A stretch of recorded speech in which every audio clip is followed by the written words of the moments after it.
కూడా ఆ పాప పొద్దున్నే ఎగ్జామ్ కని బయలుదేరింది రిక్షాలో. దారిలో వెళ్తా ఉండగా ట్రాక్టర్ వచ్చి కొట్టేసింది. రిక్షాలో నుంచి ఎగిరే అమ్మాయి రోడ్డు మీద పడింది. ఆ ట్రాక్టర్ యొక్క మధ్య టైర్, పెద్ద టైర్ తలకాయ మీద నుంచి పోయింది. తల నొజ్జు నుంచి అక్కడే పడి కొట్టుకొని గిలగిల తను కొట్టుకొని చచ్చిపోయింది. కాబట్టి వాళ్ళు చుట్టుపక్కల వాళ్ళు పరిగెత్తుకుని చూశారట.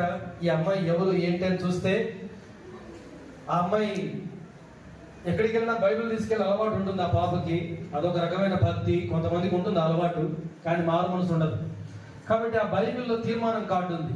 ఆ కార్డు మీద మందిరం నెంబర్ ఉంటే మన మందిరానికి ఫోన్ చేశారు. వాళ్ళు వచ్చి చూసేసరికి ఆ పాప అయితే ఏమైనా తీర్మానం చేసుకుందా అని చెప్పి చూస్తే కార్డు మీద అమ్మాయి రాసుకుందట, రేపు తీర్మానం చేసుకుంటా. సేవకులు చాలా బాధపడ్డారట. అయ్యో పిచ్చిదానా, రేపు తీర్మానం